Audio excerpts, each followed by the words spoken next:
Thank you for joining us. This is Brave New History. We're here with Gnostic Quran, and Yeah, we'll be talking about, as you might suspect, the Gnostic origins of the Quran and Islam. And uh, yeah, thank you so much for joining yeah. us. Thank you for having me today. Yeah.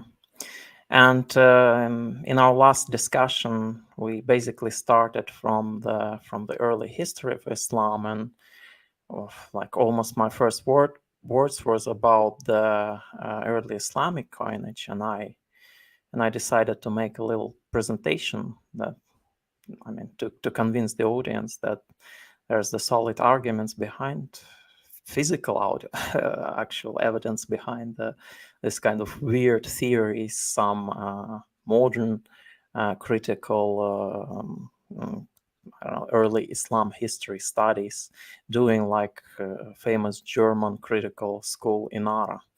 So let's start from this first coin, which I presented on this slide. And this is almost the first coin we have with in this some sort of what is called Arab-Sasanian style with Arabic on it. As you can see on margin, there's a Bismillah in the left and lower corner, in the right lower corner of the observe of the coin, where the bust of the Khosrow is presented.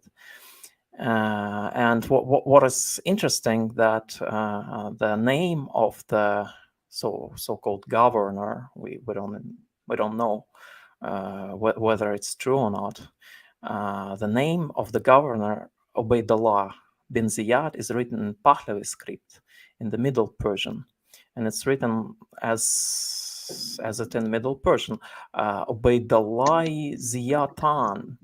So we can't be sure that this guy was really, Arabic descent. Maybe that some Parthian guy was just simply adopting the Arabic name. Why then not use simply the Arabic in order to describe his own name? And we have actually later on the coins with the Arabic on it, with Arabic names of the governors.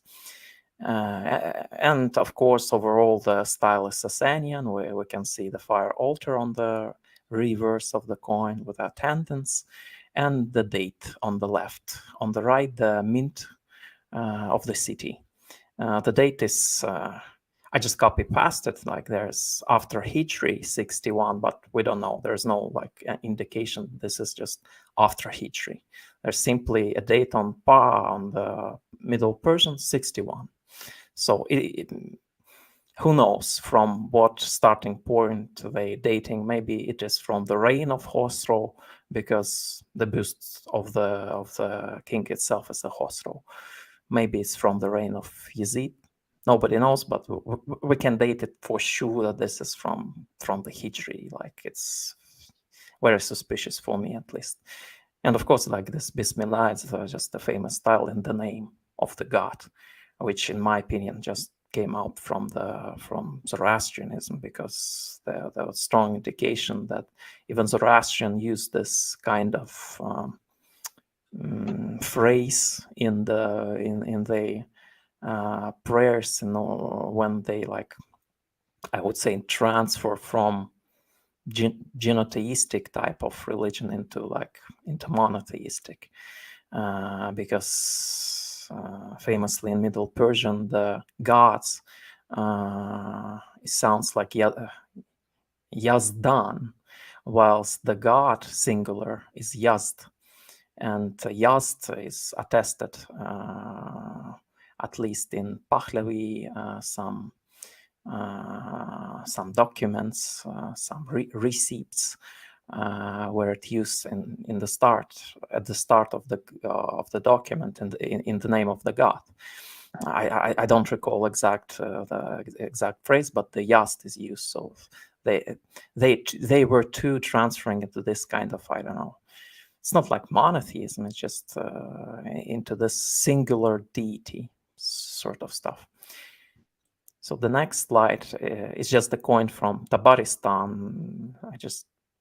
I wanted to present this coin because here's the Arabic name of the governor. We can see it's right in like at the right side of his face. Jarir is it called, and it's clearly in Arabic. And it's, as you can see, date 136. It's most probably not Hijri, but after the reign of Yazdegerd, and this is 622.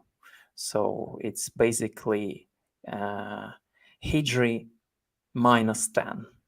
So it would be like 146 in Hijri if we just convert it to Hijri calendar. The next coin is very interesting because it presents the famous Muslim Shahada La ilaha illallah Muhammad Rasulullah, but in Parthian script. There's also like Bismillah on the margin, and here's like zooming in this coin, and you can see Yazdev Be'oi Ani Yazd Nest.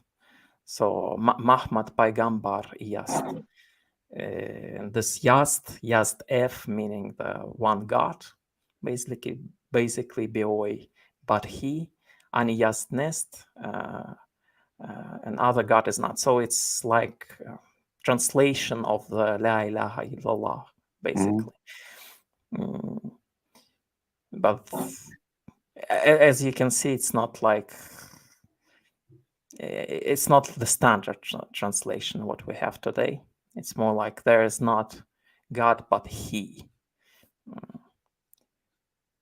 And in the lower parts of the coin we can see the mint, the Saka, from the Sakastan, or what is called Sijistan. It's in the eastern parts of Iran. Here, it's one of the interesting specimens because the coin on the left is Arab-Sasanian, and it's minted in the Nishapur in the 7th century, like in the middle of the 7th century. So Arabs already there by that time. But what interesting is the depiction of the Zoroastrian deity on its coinage, Anahita, female deity, at least. And we have like similar attestation of this deity on the Turk Shahis coins. And it stems from basically from this coinage, as you can see on the right side. The Anahita deity is attested to. On the left is the Khosrow. There's double border. Again, the famous stars and crescent, but for me, it's like just obviously it's not the star, but the sun. In that sense, it's just the lunar and solar symbolics, which is everywhere around that time. So it's quite strange that Arabic ruler at some time would adopt some part of the Zoroastrian pantheon, I would say. Here, the similar coinage with this kind of deity. And you may ask, well, why so bold to suggest this is Arab-Sasanian ones? There's no Arabic, but actually, if we can see further on, especially seeing this kind of what is called this mythical chimeric creature on the right with a lion body and the head of the man, like some sort of anthropomorphic form. It could also be attested here with this, I would say, Janusoid type of thing, like two-faced. I don't know what is this. Maybe it's deity too, because Parthian would adopt some deities from the Hindu pantheon, and maybe it's some sort of Agni, because Agni in the Hinduism is depicted as the two-faced deity. I don't know. It's just my suggestion. And this deity is also tested in the Arabic coinage, as you can see. because on the right side we can clearly see La ilaha illallah wahdahu, but on the left depiction, or excuse me, of this sort of a two-faced deity. And La ilaha illallah wahdahu means just there is no God but he, or but God with a capital G, and wahdahu like single one. Yusuf ibn Umar depicted, at least in his faces, Arabic script. Here's another attestation for this kind of strange with a coinage with a strange creature. So obviously it would be minted in the same region, but here on the left side we can see the almost copy pasta from the Byzantine coinage, which portrays, or which try to portray Heraclius and his son. We have like this coinage from the Byzantine. It's almost identical in a sense. And from history, we know that Parthians were conspiring against the Sasanian kingdoms with the Heraclius. Heraclius would support Parthian houses in overthrowing Sassanids. Well, because Khosrow waged big warfare against the Byzantine Empire. Yeah, I just wanted to present this because, like, a very interesting depiction of the angel on the right side. I don't know what the hell is this like, but it is similar in the style from the previous one. So it probably minted in the same time frame and in same regions. And this is a very interesting and rare coin because it is Arab-Sasanian, but it contains cross, which is very rare because most crosses we have is from the Byzantine type of coins, Byzantine style coins.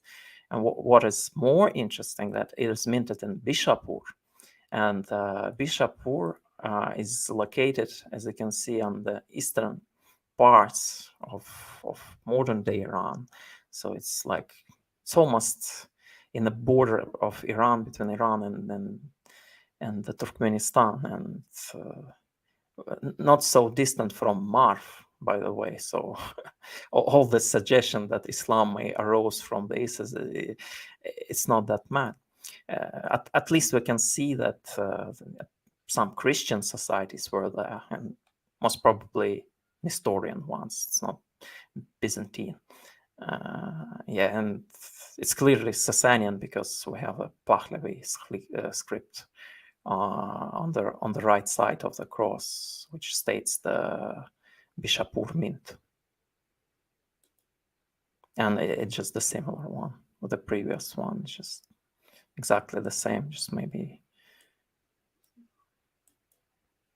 in a different condition. And here's the famous one. So almost everyone used this one, this coin, and depicting the standing caliph type of coinage, which is quite popular again in the Christian type of coinage, but it also tested in Sasanian coinage itself. What is interesting is the titles we have circling around the standing caliph figure, even though we can't be sure whether it's the caliph, maybe it's a depiction of some deity. And modern Christian apologists suggest that this is just depiction of Jesus with his famous phrase that I came not to bring the peace in this world, but the sword.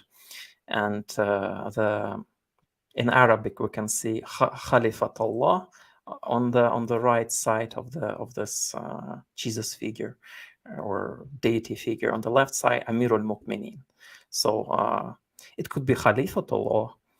It could also be Khaliqatullah. And Khalifatullah would be not the caliph, but successor of God, maybe. And Khaliqatullah would be the creation, or it's the better translation, emanation of God. And yeah, it would make sense, because overall the region were anti-Trinitarian, and to stress that Jesus was like, he's not identical with God, basically. And Amirul Mu'minin is just the leader of the faithful, translated, or the believers. And in my perspective, it's talking about this kind of higher class of society, which were back then. And yeah, and this coin is very similar to the next coin, which is like quite strange in presence, with a coin where this caliph figure is removed, but instead of him, we can see this some sort of ark with a spear inside of it, placed inside of it. Nobody knows what the hell is this, like what the spears is all about. There's actually some hadith in the late traditions ascribing it to the Muhammad, that Muhammad, when he would pray towards the Qibla, he would use the spear. He would place the spear right in front of him as some sort of direction for the prayer, so the other people behind him would know in what direction to pray. And later on, this kind of art tradition became the mihrab, some sort of a niche in the mosques, which also indicates the direction of prayer. And the inscription itself, called Nasrallah, where the spear is placed, like inside of the ark, which means the help of God. And I tried to find some connections with maybe Mithraic, some Parthian myths. Haven't found anything. Spear actually was very popular among the Arabs itself. Spear was an attribute for the famous goddess Allat. She would bear the spear like the Greek goddess Athena or Athene. So I don't know, maybe it's somehow connected to that, but yeah, we basically have two options here: either agree with the tradition or not. And what is interesting, as you can see on the observe, on the right side of the coin, this kind of weird stamp on it. This is actually a Turkish tamga. So it indicates that coin itself was probably minted in the eastern parts of the Iran, where there would be this kind of Sasanian Turkic kingdoms located. So yeah, it's quite interesting that in this coin we have basically some sort of alliance of three major branch of nation who entered Islam later on: Arabs, Persians, and Turks. And similar with this coin too. And this Turkish tamgas is more evident on the left side here. But here it depicts some sort of a warrior bearing this spear. And this is, as far as I know, the first coin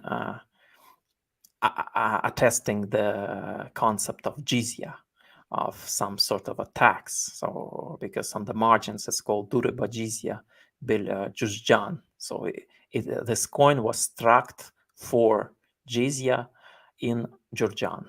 And it is the northeast of the Iran, bordering the Caspian Sea. Here, the coin of Farrukhzad, who was the Parthian ruler in Tabaristan in the late 7th century, and we can also see this kind of figure holding the spear. Maybe it's not that similar, but yeah, at least it's the figure who holding the spear, like in a sense. So Maybe it's connected. I don't know.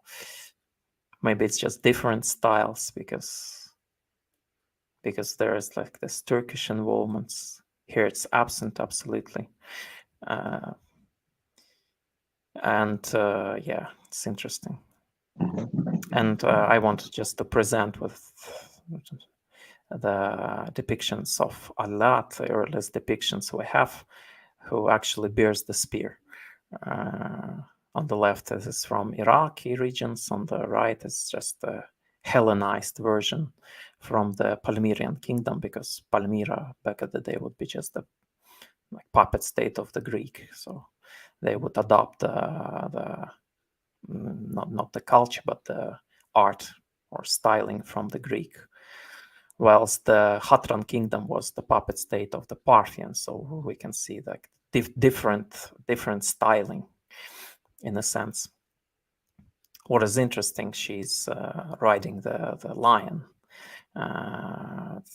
Even some Hindus suggested that it may be correlated with the famous Durga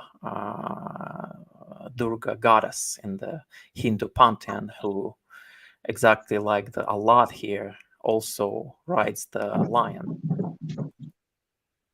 And actually, like this kind of deity riding the lion is attested not only in the Arabic kingdoms, but also in Iran, amongst the Iranian people.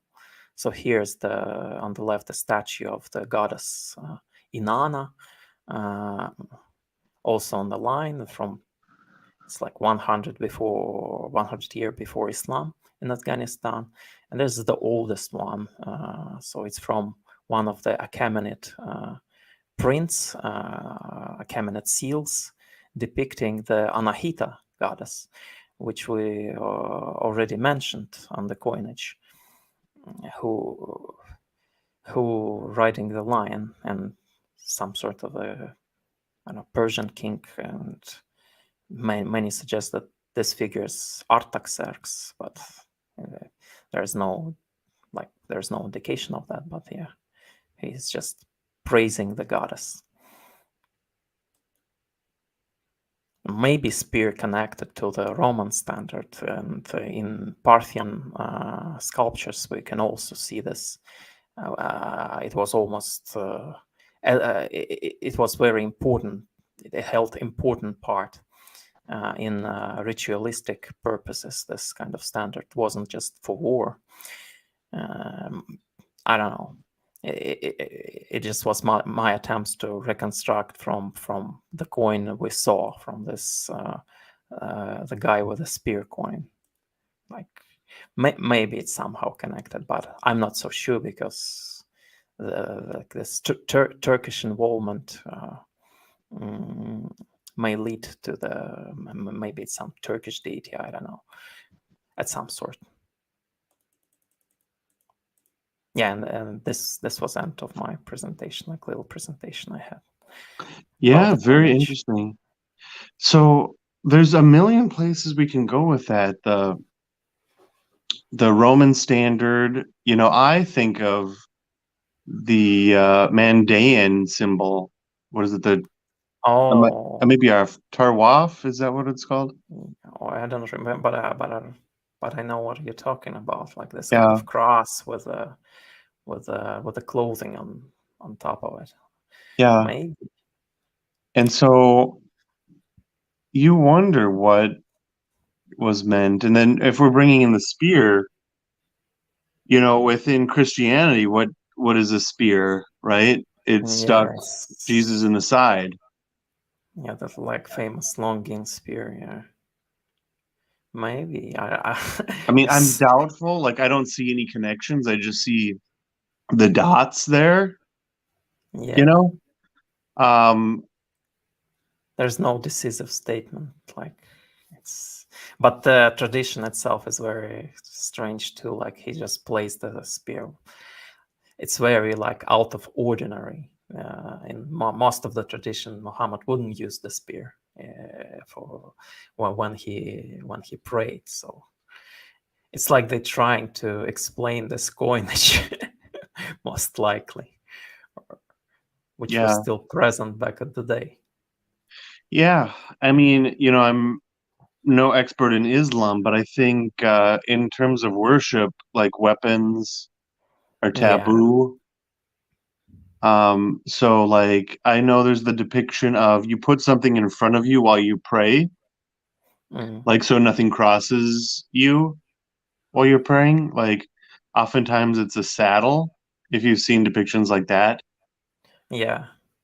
But Or rocks, or they would use yeah, rocks. or practically anything. But I would think a weapon would be taboo. I would think too, because it could be associated with some pagan deities. So. Yeah, But but it's I mean, strange. yeah. And then this Inanna figure within what we would think would be an Yeah, Islamic country. yeah. Exactly. But And it's the problem is minted in Nishapur because it's just the eastern parts. And some mints actually not from Nishapur, as far as I know. This, oh no, it's to Nishapur. It's all Nishapurian. And this one, no, but I remember I saw the one which is like from the western parts of Iran with the exactly same deity. So I can attest it right now, but yeah, but it's very strange that they would use the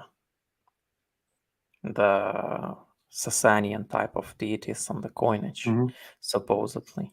Especially this and one. This one is the most strange for me, like because yeah, it's Arabic. and if we just back up, it's really strange under the standard narrative to use any image at all. Yeah.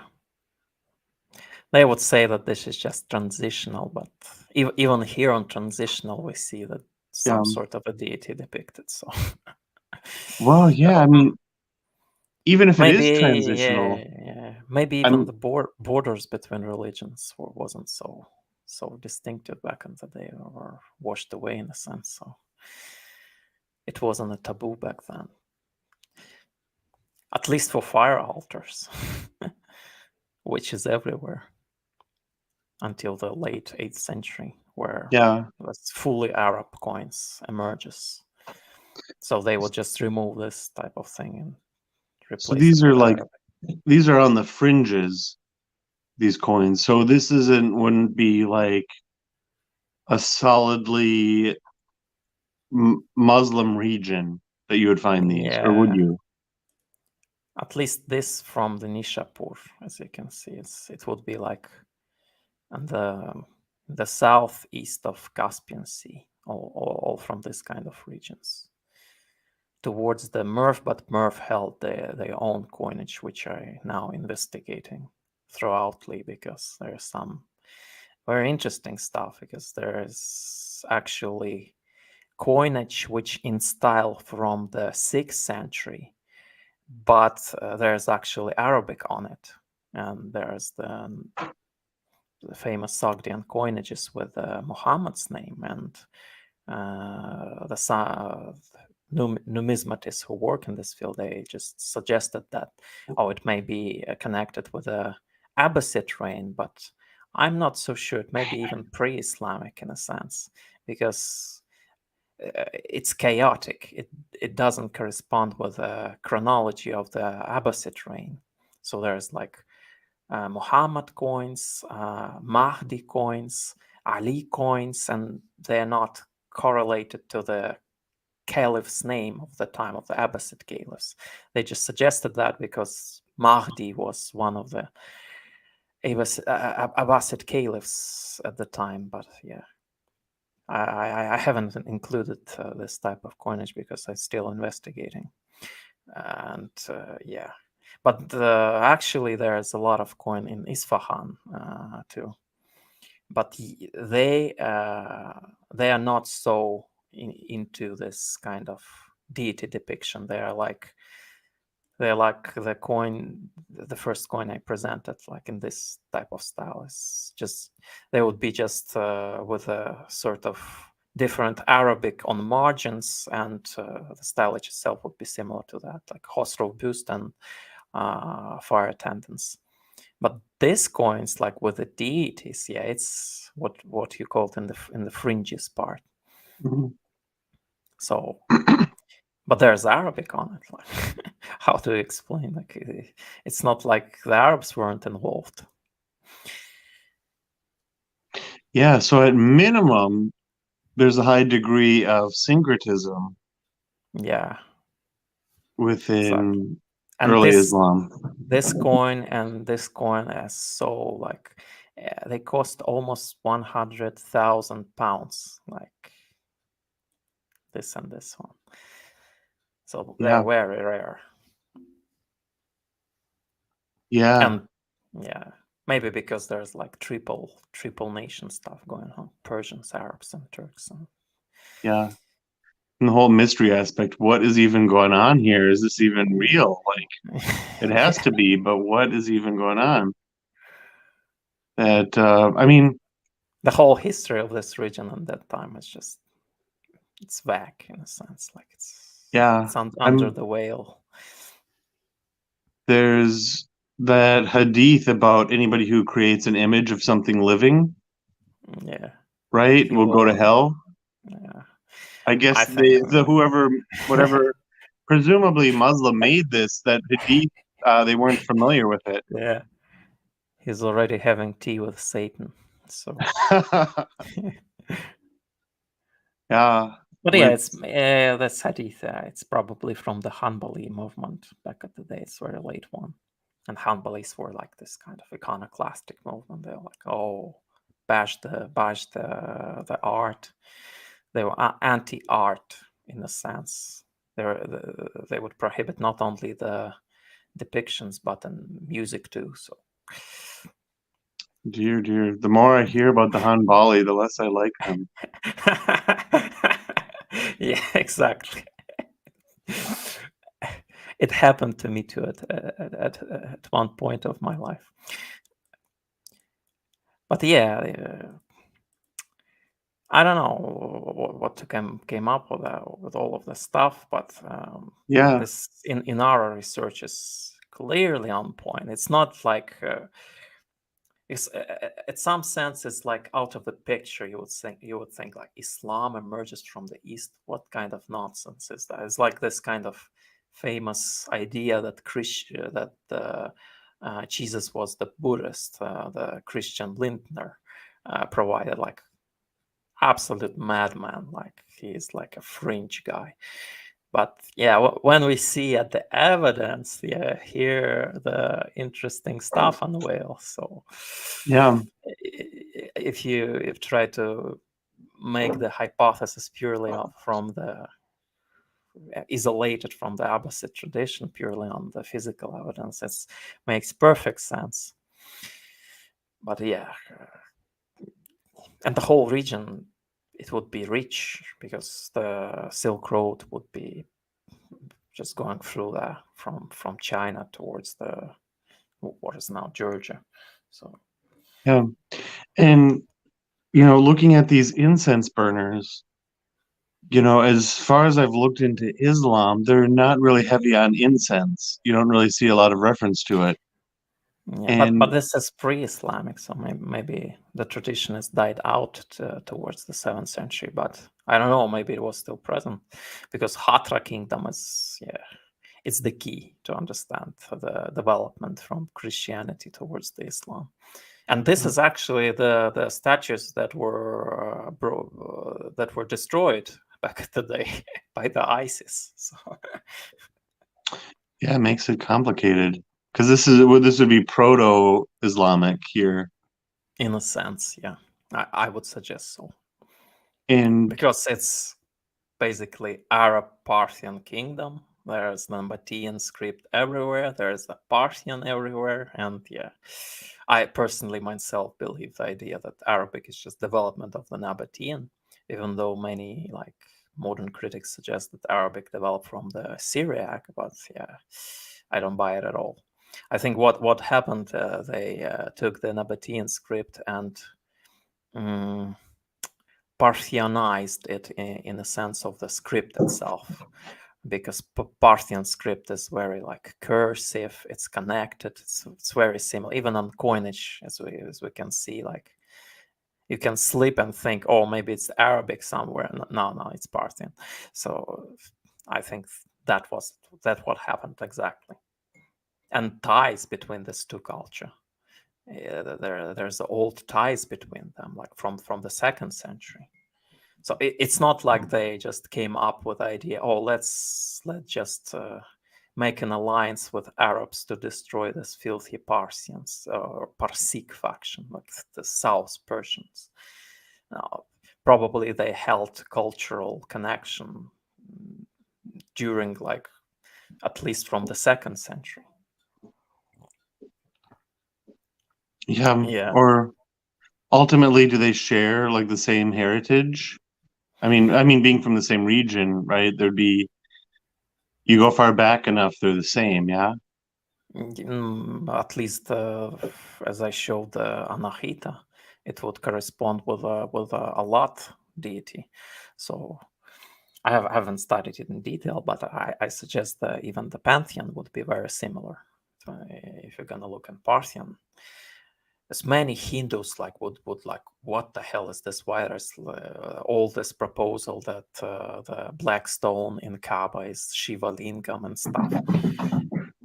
It may be connected through Parthian culture, because Parthian as a language itself will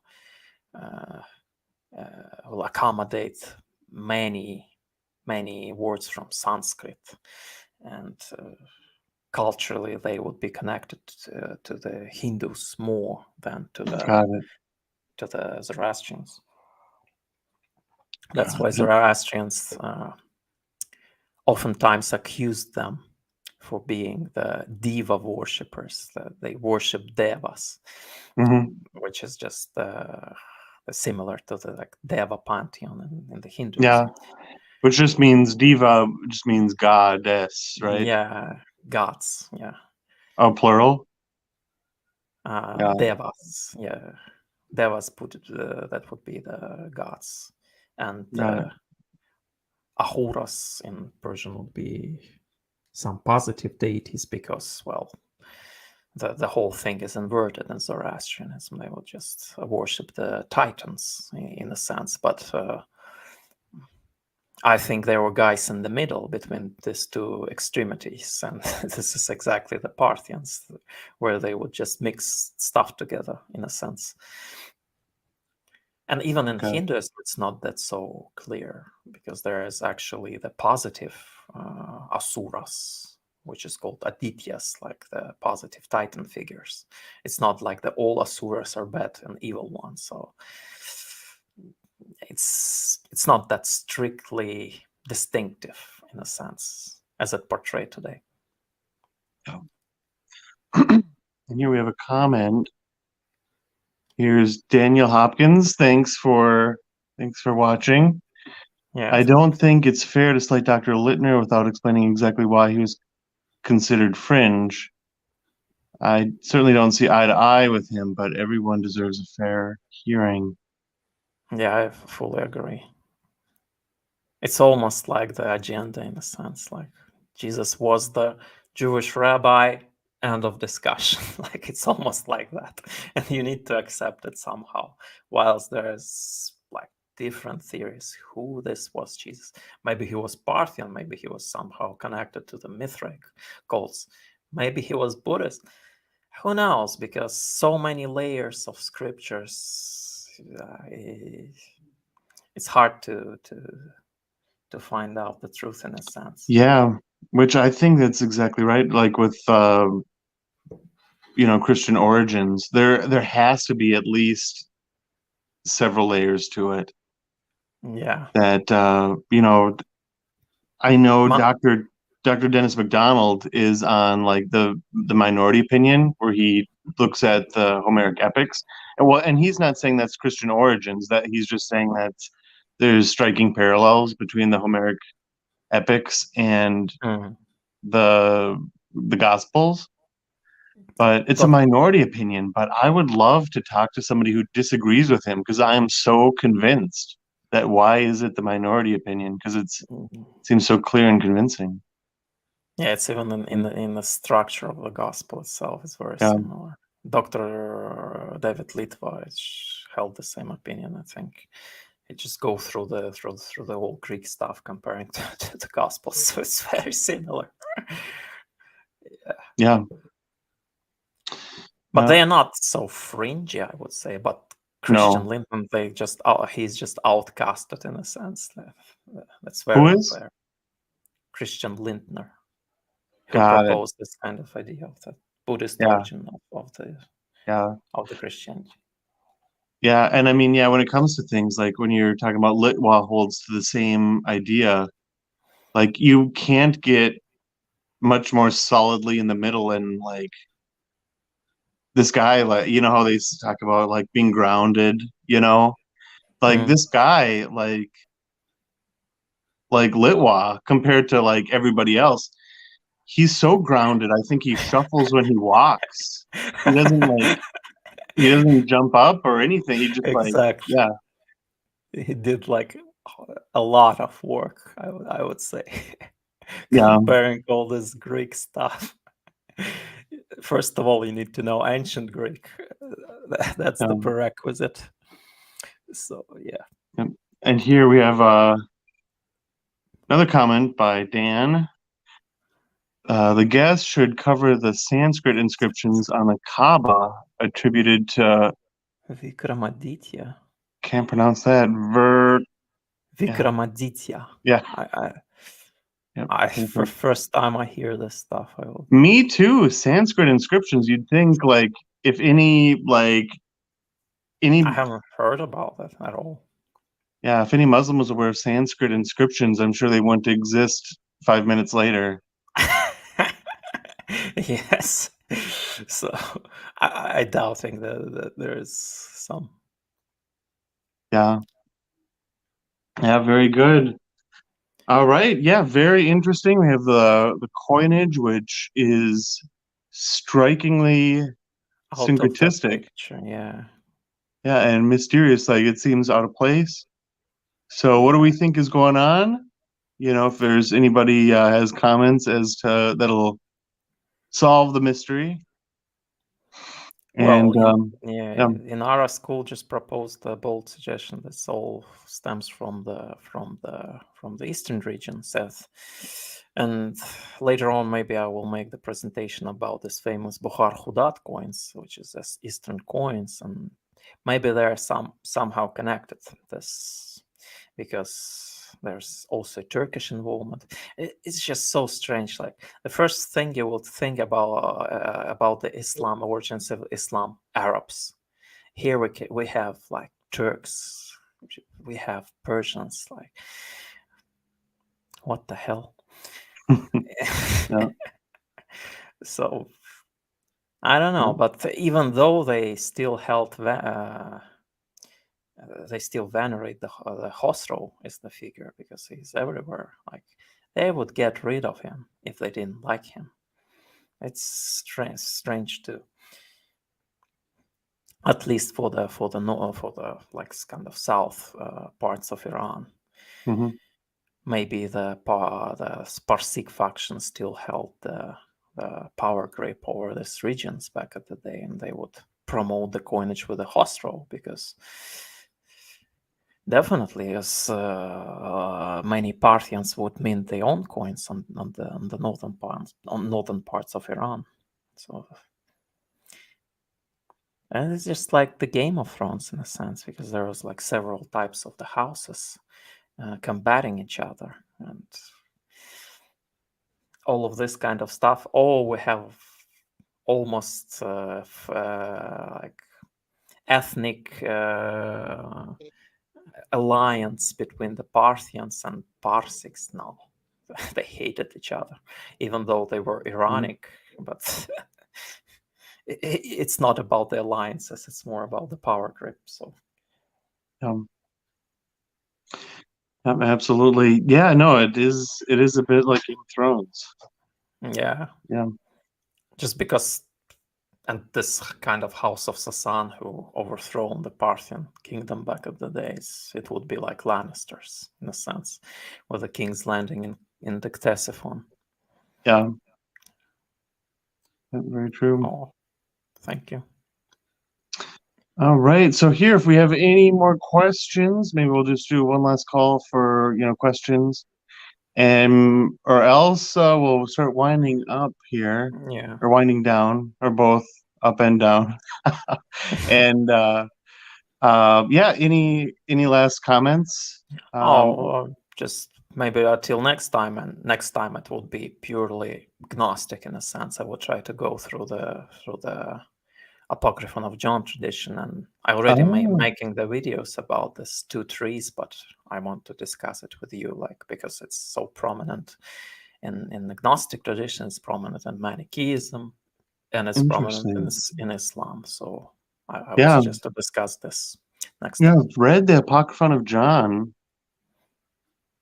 and I didn't see anything that would lead me to see any similarities to Islam. So that's an interesting, that should be a mind-blowing topic. At least partly, yeah. Yeah. Well, I'm sure it's not. Yeah, I mean, I'm sure it's not. It would be like subdued similarities, right? But yeah, even Dr. Price, as I remember, he proposed the idea.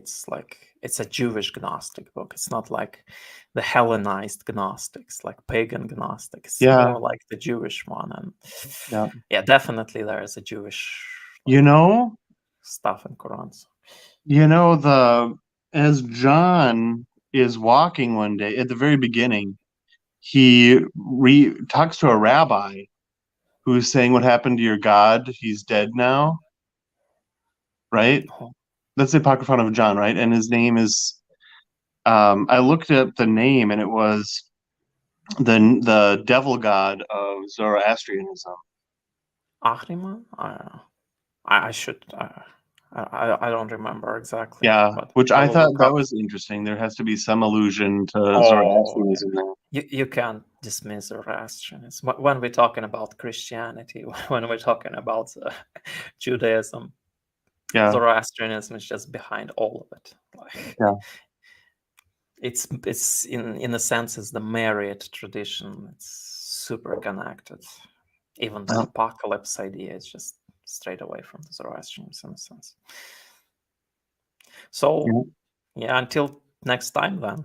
There's no absolutely. questions. That's a good cliffhanger. Join us next time for Islam, Gnosticism in the Apocryphon of John. So thanks for joining us. Yeah. And thank you very much. Very interesting. Have a great rest of the day. Yeah. Bye.